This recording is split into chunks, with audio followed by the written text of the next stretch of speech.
지난 이틀 동안 진행된 전당대회 당원 선거인단 모바일 투표의 투표율이 47.5%였습니다. 이틀간의 모바일 투표율만으로도 지난 전당대회 최종 투표율 45.4%를 넘어섰습니다. 당대표 선출을 위한 전당대회 투표율 중 역대 최고를 기록했습니다. 84만 당원 선거인단이 지금까지 없었던 정당 민주주의의 역사를 새롭게 쓰고 있는 것입니다. 당원들이 간절히 원하는 것은 윤석열 정부의 성공입니다. 압도적으로 높은 투표율에는 윤석열 정부를 튼튼하게 뒷받침해서 대한민국을 도약시킬 당 지도부를 만들겠다는 열망이 담겨 있다고 생각합니다. 오늘 내일 ARS 투표가 남아 있습니다. 아직 투표하지 못한 당원 여러분들은 반드시 투표에 참여해 주시기 바랍니다. 당원들의 적극적인 투표 참여는 이번 전당대회를 단결과 화합과 전진의 장으로 만들라는 명령입니다. 분열은 더 이상 우리들의 언어가 아닙니다. 저는 합동연설회에서 만난 당원들에게서 차돌같이 단단한 당이 되길 바라는 열망을 실감할 수 있었습니다. 후보 여러분들께서는 마지막까지 당의 미래와 총선 승리를 이끌 수 있는 비전 경쟁을 통해 유종의 미를 거두어 주시기 바랍니다. 3월 8일 전당대회로 갈지 3월 12일까지 갈지는 아직 가늠하기 어렵습니다. 3월 8일 전당대회에서 만일 새로운 지도부가 선출되면 저희 비대위는 오늘이 마지막 비상대책 회의가 되겠습니다. 저는 작년 9월 13일 비상대책위원회가 발족한 이후 나름대로 최선을 다해 달려왔습니다. 집권 여당을 안정시키고 윤석열 정부의 발진을 제대로 뒷받침하겠다. 그 약속을 지키려고 부족한 사람이 하루하루 안간힘을 써왔던 것 같습니다.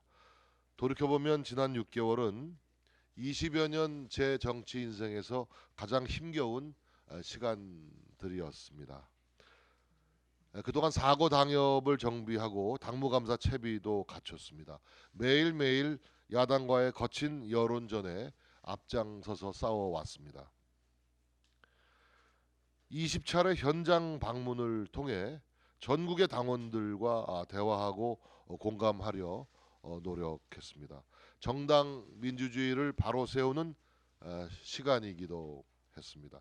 비상대책위원회는 고심 끝에 100% 당원 투표 그리고 결선 투표제를 도입했습니다. 국가의 모든 권력이 국민으로부터 나오듯이 국민의힘의 모든 권력은 당원에게서 나온다. 저는 이 원칙을 확립하고 싶었습니다. 당 지도부를 내 손으로 선출한다. 당의 중요한 일을 내가 결정한다는 당원들의 긍지와 자부심이 한껏 높아졌고 그 결과 높은 투표율로 반영되고 있다고 생각합니다. 대과 없이 비대위원장직을 마무리하게 된 것은 순전히 우리 당원들의 뜨거운 지지와 성원 덕분입니다. 이 자리를 빌어서 머리 숙여 진심 어린 감사를 드리고 싶습니다. 비대위를 마무리하면서 아쉬움도 남습니다. 골목 식당에서 전통 시장에서 산업 현장에서 만난 많은 국민들은 고단한 삶의 현장에 계셨습니다. 국민들은 정치권이 제발 민생에 관심을 가져달라고 호소하고 또 호소하셨습니다. 악화되는 경제 지표를 볼 때마다 마음이 많이 아팠습니다. 특히 다수 의석을 앞세워서 힘자랑하는 민주당의 입법 횡포를 막는데 역부족인 현실이 참으로 야속했습니다. 어려운 난제들을 다음 지도부에 넘기면서 떠나는 마음이 많이 무겁습니다. 당원들의 과반이 넘는 압도적인 성원으로 탄생할 다음 지도부는 당심을 민심으로 승화시켜서 내년 총선을 승리할 해안을 반드시 찾아낼 것입니다. 저도 어떤 자리에 있든 힘을 보태겠습니다.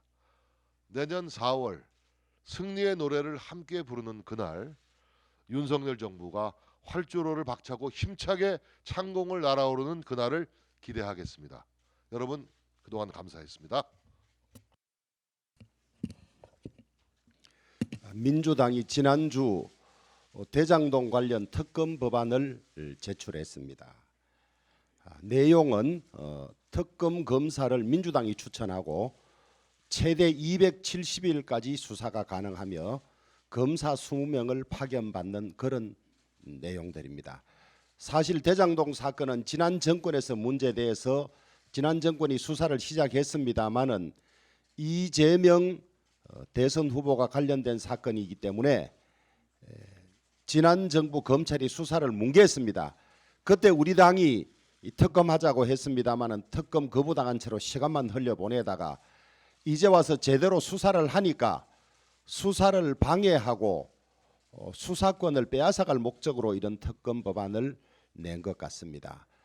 범인이 도둑이 경찰 보고 수갑 자기에게 넘겨달라는 것과 같은 내용들입니다. 말로는 50억 클럽 이야기하고 있습니다만은 50억 클럽은 지난 정권에서 수사해서 기소했던 곽상도 전 의원 관련 수사가 부실했는지 공소유지가 잘못된지는 모르겠습니다만 무죄 났고 한 번 기소된 사건은 더 이상 수사할 수 없습니다. 그 부실 수사에 대한 책임은 지난 정권 지난 검찰총장이 져야 할 일이고 나머지 이 언론이나 한간에 떠도는 50억 클럽에 대해서는 현재 대장동 사건 수사의 핵심으로 수사가 진행되는 걸로 알고 있습니다. 김만배의 이 진술이 가장 결정적인 증거가 될 수 있는데 김만배가 입을 다물고 있는 걸로 언론을 통해서 알고 있고요. 이 김만배의 신병을 자기들이 가지고 가서 대장동 수사 전체를 뭉개고 중단하려고 하는 것 같습니다. 그리고 김만배에게도 일정한 사인을 주는 것 같습니다.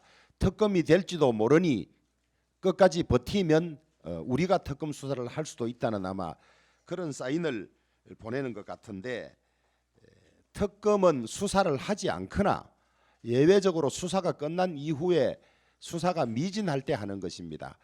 지금 특검이 되면 대장동 수사는 모두 중단이 되고 이재명 대표가 가장 핵심적인 피의자인데 핵심적인 피의자가 검사를 추천하는 말도 안 되는 이런 특검 법안을 내고 있습니다. 아마 국민들이 잘 아실 거라고 생각합니다.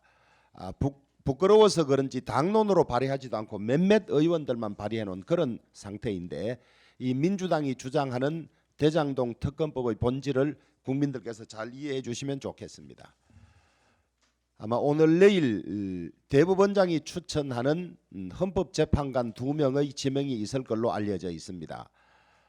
현재는 9명의 재판관 중에서 4명의 재판관이 국제인권법연구회나 우리법연구회 출신입니다. 특정 성향을 가진 재판관들인데 대법원장 추천 2명이 다시 우리법연구회나 국제인권법연구회 출신으로 결론이 난다면 헌법재판관 9명 중에 6명이 특정 성향, 특정 연구단체 출신입니다.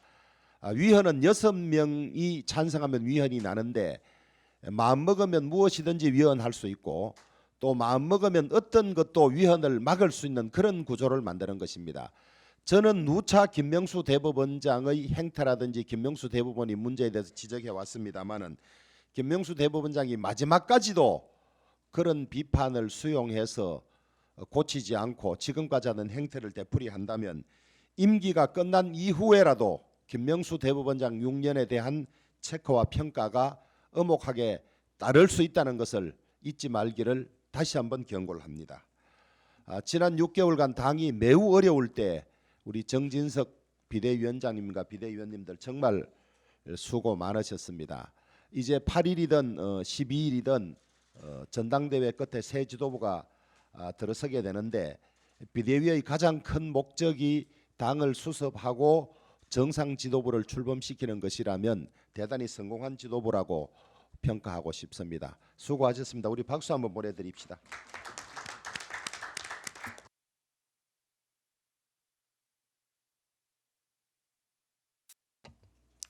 미국이 반도체 보조금 지급 기준을 발표를 했습니다.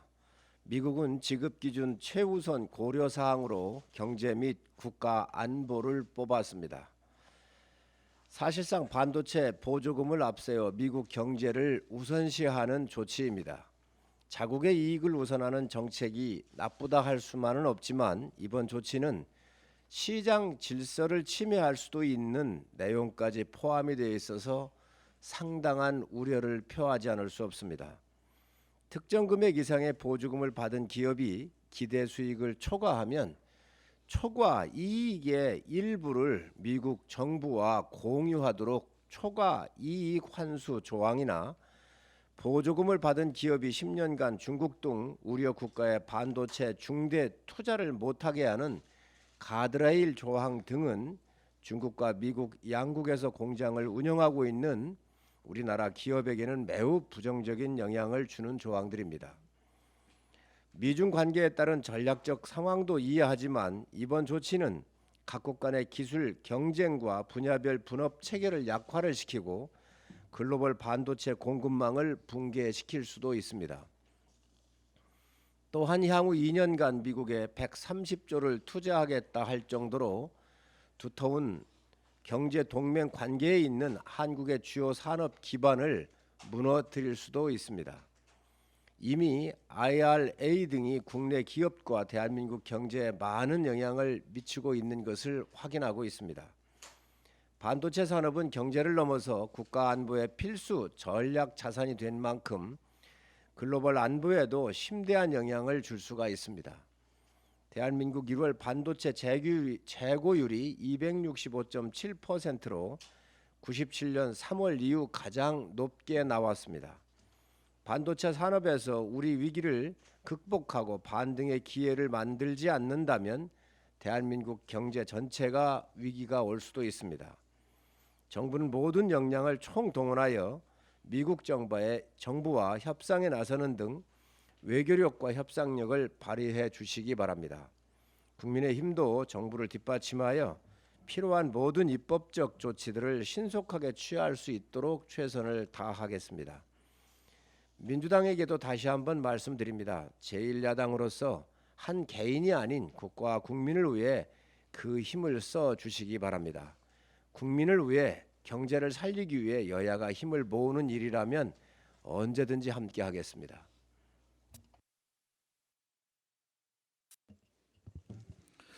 예, 노조 채용 비리 건절을 통해서 노동개혁을 신속히 진행해야 합니다. 청년 일자리를 빼앗는 기득권 노조개혁 시급히 서두릅시다. 현대자동차가 10년 만에 생산직 신입을 채용하면서 메마른 구직 시장에 단비가 되고 있습니다. 채용 시작 하루 만에 3만 명 이상이 몰리면서 사이트는 접속조차 안 되고 서점가에서는 현대차 수음스가 단숨에 베스트셀러가 되는 기현상이 나타났습니다. 오늘날의 취업 현실이 얼마나 냉혹한지 여실히 보여줍니다. 청년 일자리 창출의 가장 큰 장애물은 노조의 채용 비리입니다. 현대차 노조는 올해 초에 이례적으로 채용 관련 불법 행위 건절한다, 비리 연루자는 일벌백계 하겠다고 공개 선언한 바가 있습니다. 문제는 이 당연한 선언 내용이 일부 노조에서는 지켜지지 못하고 있다는 것입니다. 특히 현대판 음서재 노조 고용 세습을 단체 협약에 명문화한 곳도 있습니다. 반드시 건절시켜야 하는 채용 비리의 대표적 사례입니다. 고용노동부가 지난해 사업장 1,057군데를 조사한 결과 67개 기업에서 여전히 노조와 직원의 우선 특별 채용 조항이 있었습니다. 해당 노조는 사실상 사문화 조항이라고 주장하지만 2019년 서울교통공사의 친인척 채용 사실이 드러나는 등 특혜 조항이 실제로 작동하는 경우도 많았습니다. 노조의 채용 비리는 청년의 일자리를 빼앗고 기업의 청사진을 퇴색시키는 중대 범죄입니다. 특히 올해는 수출 감소가 고용에까지 영향을 미쳐 고용 없는 침체가 이어질 것이라는 우려가 있습니다. 성장과 고용의 선순환을 만들기 위해서라도 노동개혁은 더 이상 미룰 수 없는 과제입니다. 대기업과 중소기업 간 임금 격차를 줄이고 연금 서열식 임금 체계를 바꿀 해법도 시급합니다. 정부는 노조의 채용 비리를 척결해 노사 법치주의를 실현하는 것으로 노동개혁 물꼬를 터야 하겠습니다. 투자 지원과 규제 완화를 통해 민간에서 좋은 일자리가 창출될 수 있도록 정부와 정치권이 전방위적으로 나서야겠습니다. 오늘 비대위원 자리를 이제 마무리하게 되는 시점인 것입니다. 우파는 대한민국의 미래를 걱정하고 좌파는 좌파의 미래를 걱정한다는 말이 있습니다. 윤석열 정부에서 대한민국이 잘 되면 그것이 민주당의 손해인지 한번 다 같이 생각해 봐야 될 것 같습니다. 국가 이익 앞에 여야가 함께하는 국회 행보가 될 수 있도록 노력해 나가야겠습니다. 이상입니다. 작년 민주당 대선 경선 과정에서 당시 이낙연 후보가 의혹을 제기하며 불거진 이른바 이재명의 치적이자 당군 이래 최대 비리 사건인 대장동 사건에 대한 민주당의 방탄의 끝이 어디까지일지 국민들은 신문이 날 지경입니다. 민주당 정권 때부터 대장동 비리 사건에 대한 의혹은 꾸준히 제기되어 왔지만 민주당은 이 사건을 덮기 위해서 총력을 다해왔습니다. 관련자들 모두가 수개로 지목하고 있는 이재명을 기어이 국회의원과 당대표로 만들어냈고 이재명 스스로 폐지하겠다고 한 불체포 특권을 적극적으로 활용하여 이재명 살리기에 전념했습니다. 심지어 이재명을 위해 당헌까지 개정하는 것도 모자라 이제는 하다못해 이재명이 지목한 검사를 특별검사로 추천하겠다는 황당한 작태까지 선보이고 있습니다. 민주당의 괴이한 꼼수의 끝이 과연 어디까지일지 궁금할 따름입니다. 지난 3일 민주당이 발의한 소위 대장동 50억 클럽 특검법에 따르면 특별검사의 수사 대상을 대장동 개발사업 관련자들이 불법 자금 및 부당한 이익 수수 요구 약속 및 공여 등 의혹, 대장동 개발을 위한 사업자금 및 개발 수익과 관련된 불법 의혹, 천화동인 3호 소유자 등 대장동 개발 사업 관련자들의 부동산 거래 특혜 및 불법 의혹이라고 규정하고 있습니다. 명칭은 50억 클럽 특검법이라고 하지만 사실상 대장동 사건 전체를 특별검사로 하여금 수사하게 하겠다는 내용입니다. 심지어 특별검사를 대통령이 소속되지 않은 국회 교섭단체가 대통령에게 특검 후보자 2명을 추천하도록 하고 있습니다. 앞선 2월 20일 정의당은 교섭단체에 속하지 않은 정당이 대통령에게 특별검사를 추천하도록 하는 특검법을 발의한 바 있는데 이에 한 발 더 나아가 이재명에 의한 이재명을 위한 이재명만의 특별검사를 선택하게 하겠다며 낙부끄러운 행태를 자행하고 있습니다. 50억 클럽에 대한 뇌물 수사를 하려면 이재명 대표와 공범관계에 있는 김만배 등 그 일당들을 조사해야 됩니다. 그런데 김만배 일당을 이재명 대표가 지명한 특별검사에게 넘겨서 조사하라는 것이 민주당은 상식에 부합한다고 생각하는지 묻지 않을 수 없습니다. 이재명계 수장이라고는 민주당 의원이 이재명 대표의 최측근인 정진상, 김용을 해유하려던 것에 모자라 이제는 뇌물 공여 진술을 한 공범들을 이재명이 지명한 특별검사에게 넘기라고 하는 게 말이나 됩니까? 또한 민주당스럽게도 이 건을 대통령과 결부시키기 위해 윤석열 대통령의 여러 차례 해명이 있었음에도 수사 대상 범위를 너무나 뻔한 의도를 가지고 설정하는 등 폐악질을 멈추지 않고 있습니다. 만일 이것이 상식이라고 민주당이 생각하고 있다면 민주당은 대한민국 공당으로서의 자격을 상실한 정당이라는 것을 자인하는 것이라는 것을 강조하고자 합니다. 민주당이 검찰의 수사를 방해하고 이재명 대표에 대한 그릇된 방탄 행위를 계속해 나간다면 민주당은 결국 국민들로부터 엄중한 심판을 받을 수밖에 없다는 점을 경고합니다. 이상입니다. 비대위원입니다. 이르면 오는 8일 전당대회에서 새로운 지도부가 선출됩니다. 새롭게 선출되는 지도부는 당의 변화와 화합을 이끌어서 내년 총선에서 승리로 보답해 주시기를 부탁드립니다. 또한 지난 6개월간 비대위를 잘 이끌어 주신 정진석 비대위원장님과 주호영 원내 대표님을 비롯한 비대위원님들께도 감사하다는 말씀을 드립니다. 이 시점에서 지난 3일 민주당이 발의한 50억 클럽 특검법에 대해서 지적하지 않을 수 없습니다. 50억 클럽 특검법의 본질은 이재명 방탄 그리고 검찰 수사 노골적 방해입니다. 민주당이 발의한 특검법은 특별검사를 대통령이 소속되지 않은 교섭단체에서 추천하도록 하고 있습니다. 즉 민주당 이재명 대표가 추천한 인물이 특별검사가 되는 구조입니다. 참으로 뻔뻔하고 희한합니다. 민주당 소속 중진 의원이 이재명 대표의 최측근인 정진상, 김용을 회유하다가 들통난 것이 얼마 되지도 않았는데 이제는 아예 대놓고 김만배 일당을 민주당 이재명 대표가 지명한 특별검사에게 넘기겠다니 정치적 중립이 생명인 특검 제도의 취지를 몰각하는 것일 뿐만 아니라 수사 대상자가 수사 검사를 직접 고르는 최소한의 양심도 찾아볼 수 없는 파렴치한 행태입니다. 50억 클럽 의혹이 제기된 때가 언제입니까? 바로 2020년 10월입니다. 도대체 문재인 정부 시절에는 무엇을 하다가 이제 와서 50억 클럽을 특검하겠다는 것입니까? 문재인 정부는 오히려 대장동 일당의 각종 뇌물 공여 의혹을 감추기 급급했습니다. 2020년 봄 김만배 씨는 화천 대유로부터 대여한 473억 중 일부를 5만 원짜리 현찰로 대량 인출하면서 일대 은행 영업점에 5만 원권이 동이 나는 사건이 일어났었습니다. 이 돈이 과연 어디로 흘러갔는지, 당시 권력을 쥐고 있던 인사들에게 흘러간 것은 아닌지, 뇌물 공여의 개연성이 높음에도 왜 지금까지 제대로 밝혀진 바가 없겠습니까? 지금 유동규, 남욱 등 대장동 일당이 검찰에 사실을 털어놓기 시작했는데 이 사람들이 이재명 대표가 지명한 특검 앞에서 과연 진실을 말할 수 있겠습니까? 대장동 비리를 제대로 파헤치려면 검찰이 성역 없이 수사해야 합니다.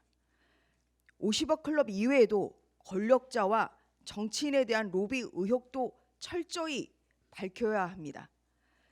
민주당은 이재명 방탄 특검을 즉각 중단하십시오. 민주당이 헌정 질서까지 어지럽혀 가면서 이재명 방탄에 올인한다면 이재명과 범죄 공동체임을 잔인하는 것입니다. 이상입니다. 정말 감사드립니다. 특히 믿고 지켜봐 주신 100만 당원분들께 감사드립니다. 출입 기자분들께도 감사드립니다. 가장 기쁜 것은 윤석열 대통령의 지지율과 국민의힘 지지율이 상승했다는 것입니다. 우리 당은 정말 아슬아슬하게 정권 교체를 했습니다. 우여곡절 끝에 비대위가 출범했습니다. 그 기간 동안 문재인 정권과 이재명 씨의 온갖 범죄 의혹과 악행들이 하루가 멀다 하고 터져 나왔습니다. 만약 정권 교체를 못했다면 정말 상상하기도 끔찍합니다. 자다가도 벌떡 일어날 정도입니다. 정권 교체에 실패했다면 이 많은 범죄 의혹들이 그대로 땅속에 묻혔을 것이기 때문입니다. 문재인 정부 시절에 서해 공무원 피살 사건, 민주당 송철호 시장을 당선시키기 위한 울산시장 선거 청와대 하명 수사 등등 파헤쳐야 할 적폐 수사가 산적해 있습니다. 문재인 정부가 덮어버린 라임, 옵티머스, 디스커버리 펀드 사기 사건의 전면적인 수사가 다시 올 초에 시작되었으니 그나마 다행입니다. 2016년 개봉된 김성수 감독의 영화 아수라에서 민주연합 소속의 안남시장인 박성배 시장은 민평동을 개발합니다. 박 시장의 주변엔 언제나 그의 하수인이 된 독점검사, 비리 형사와 험악한 조폭들이 우글우글거립니다. 끔찍한 사륙전이 잔혹하게 전개되고 배신의 배신이 꼬리를 물고 있습니다.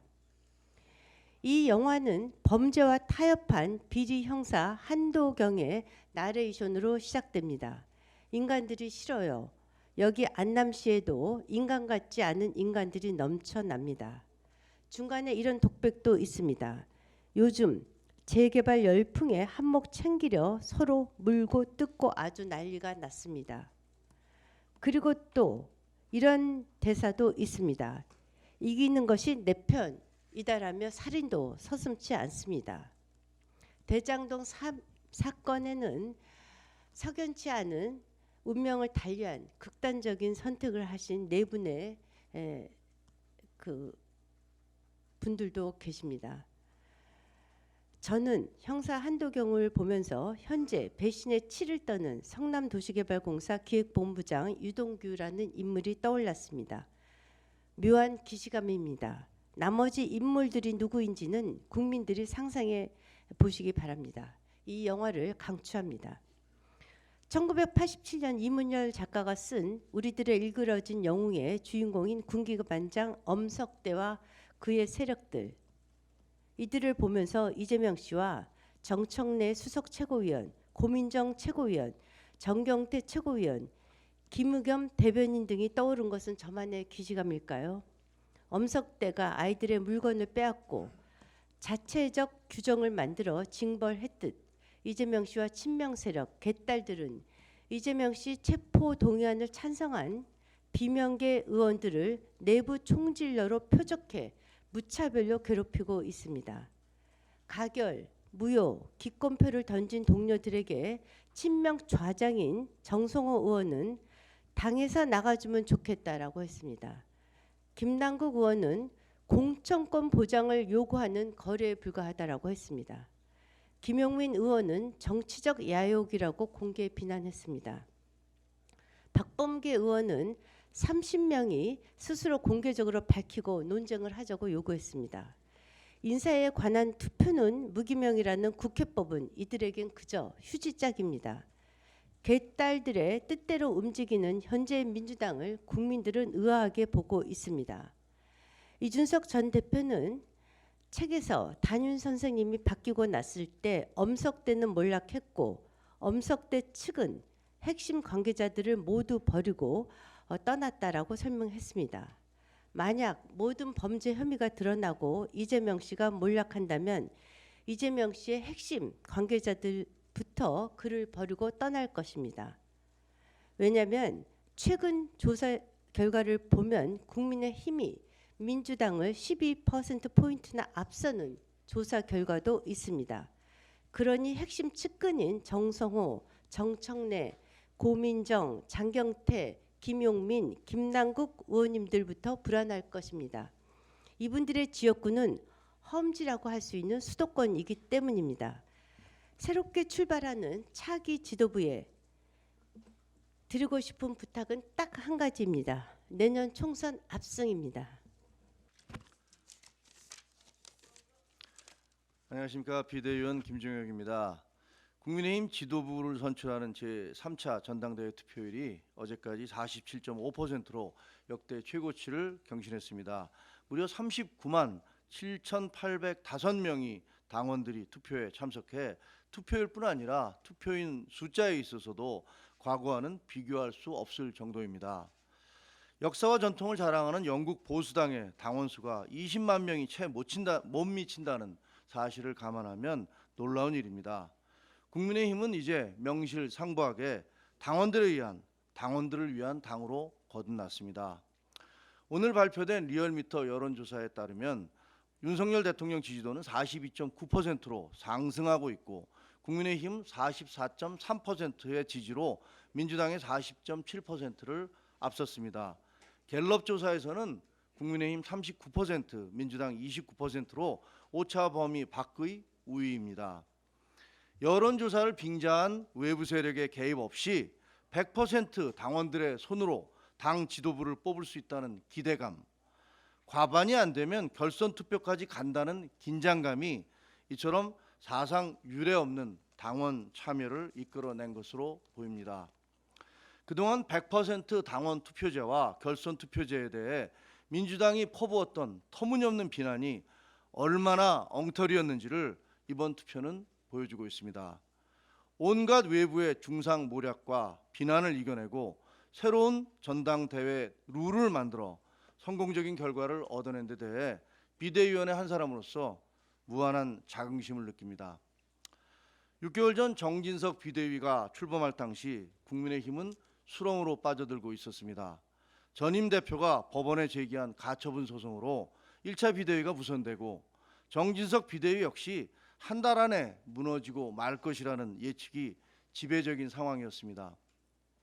그로부터 6개월, 수많은 시련과 위기가 썰물처럼 밀려들었지만 정진석 비대위는 윤석열 정부와 절묘한 조합을 이루면서 대한민국의 주류 세력인 보수당을 다시금 우뚝 세워냈다고 자평하고 있습니다.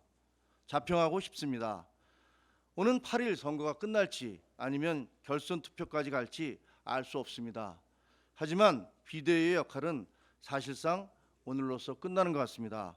기쁜 마음으로 떠날 수 있게 돼 행복할 따름입니다. 정진석 비대위원장과 주호영 원내대표님, 성일종 정책위 의장님과 김석기 사무총장님, 그리고 비대위원 모든 분들께 감사의 말씀을 드립니다.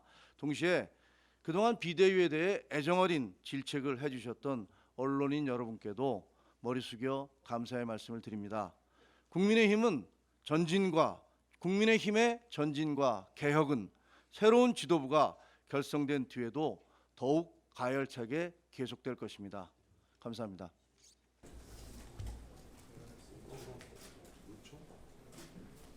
비대위